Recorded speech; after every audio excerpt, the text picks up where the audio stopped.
এই যে বৈঠক হলো আর ওই যে নির্বাচন নিয়ে একটা কথা, এটা তো বাইরে এলো, আর বাইরে তো অন্যগুলো আসেনি, অফিসিয়ালি আসেনি, কিন্তু এর একটা তো অভিজ্ঞতা এসছে। এই বৈঠককে যদি অন্তর্বর্তী সরকার ও বিএনপির পক্ষ থেকে সেনাপ্রধানের গালে একটি প্রচণ্ড চপেটাঘাত বলা হয়, তাহলে খুব একটা ভুল বোধহয় হবে না। 1.5 ঘন্টার বৈঠক যে শুধু নির্বাচন 2 মাস এগিয়ে আনার ওই ন্যাকা ন্যাকা গল্প, সেইটা করে কাটেনি 2.5 ঘন্টা, সেটা বোঝার ক্ষমতা সেনাপ্রধানের আছে। তিনি ভালোভাবেই জানেন যে সেই খবর ওই যৌথ বিবৃতিতে বার করা হয়নি, ওগুলো দুজনের মধ্যে সেটেল হয়ে গেছে।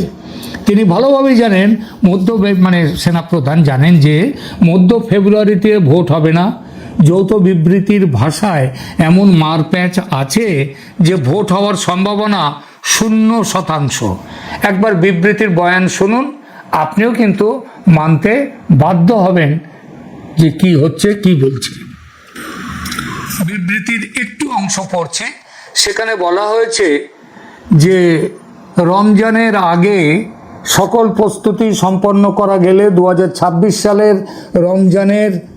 রমজান শুরু হওয়ার আগের সপ্তাহেও নির্বাচন আয়োজন করা যেতে পারে।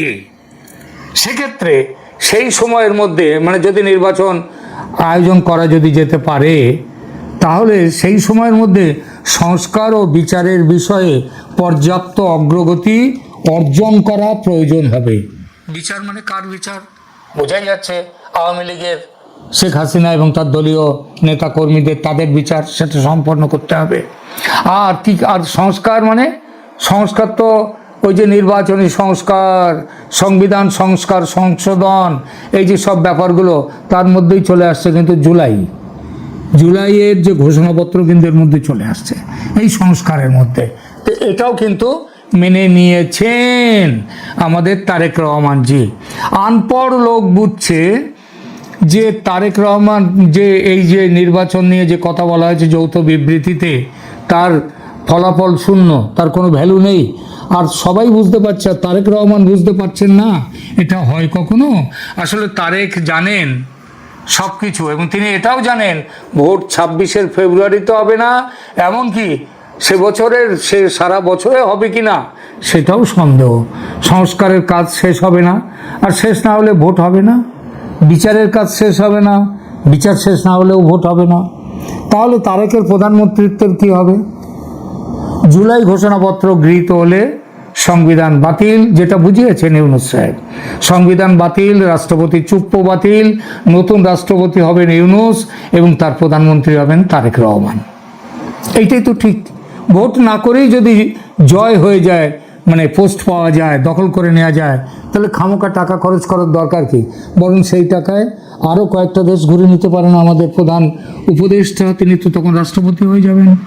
একমাত্র বাধা সেনাপ্রধান জেনারেল ওয়াকারুজ্জামান। খবর পেলাম যে সেনাবাহিনীর অফিসারদের ছুটি বাতিল করে কাজে যোগ দেওয়ার নির্দেশ জারি করেছেন সেনা বিভাগ। হঠাৎ কি এমন হলো যে সেনা অফিসারদের ছুটি বাতিল করে কাজে যোগ দেওয়ার নির্দেশ? কারণ সেনাপ্রধানের কাছে খবর এসেছে জুলাই বিপ্লবের ঘোষণাপত্র তথা দেশের নতুন সংবিধান চালু হয়ে যাবে জুলাই মাস আসার আগেই।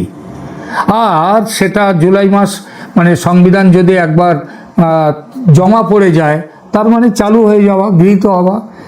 ওই মধ্যে উপদেষ্টা পরিষদই সেটা গ্রহণ করে নেবেন। আর গৃহীত হওয়া সেনাপ্রধানের নতুন মাথা হবেন, রাষ্ট্রপতি হবেন মোহাম্মদ ইউনূস। চাকরি থাকবে না ওয়াকারুজ্জামানের। এই ব্যাপারটাও ঠিক হয়েছে লন্ডনের বৈঠকে। তারেক নিজে ওয়াকারুজ্জামানকে সহ্য করতে পারেন না, আজ থেকে নয়, আগের থেকে।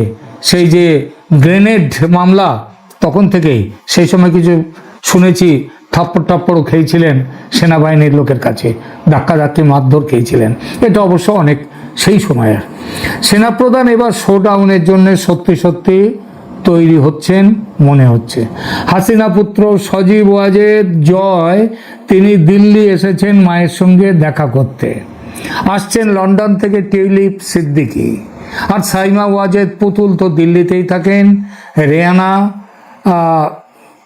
তিনিও থাকেন দিল্লিতে। তো এই যে তারা যে এখানে রয়েছেন, শেখ রেহানা তিনিও দিল্লিতে আছেন, তাদের সঙ্গে যোগাযোগে আছেন জেনারেল ওয়াকারুজ্জামান। একটা বড় কিছু চিন্তা ভাবনা চলছে, অনেক হয়েছে, আর মাঠ ছেড়ে দেওয়া নয়, যা হয় হোক, এবার একটা হয় এসপার নয় ওসপার। নির্ণায়ক কিছু ব্যবস্থার কথা খুব গুরুত্বের সঙ্গে ভাবছেন এরা। আওয়ামী লীগের প্রতিবাদ আন্দোলনের নেতৃত্ব দিতে এমন কথাও হচ্ছে যে টিউলিপ সিদ্দিকী তিনি নাকি নিজে ঢাকায় আসতে পারেন আওয়ামী লীগের সপক্ষে জনমত তৈরির জন্যে। তার গায়ে হাত দেওয়াটা অবশ্যই ইউনূসের খুব একটা ক্ষমতায় কুলোবে না। সুতরাং এছাড়া আরও অনেক কিছু আসছে, এবং এবার অন্তত এই পরিস্থিতিতে ওয়াকারুজ্জামান যদি নেমে পড়েন ব্যবস্থা নিতে, অজিত ডোভালের পক্ষ থেকে বলা হয়েছে যে কোনো সাহায্য প্রয়োজন হলে ভারত সাহায্য করতে প্রস্তুত, কেবল এগিয়ে যেতে আসতে হবে ওয়াকারুজ্জামানকে এই সরকারের বিরুদ্ধে। তাকে এগিয়ে না এলে, তিনি এগিয়ে না এলে ভারত সরকার নিজের পক্ষ থেকে কোনোভাবেই এগিয়ে যেতে পারে না।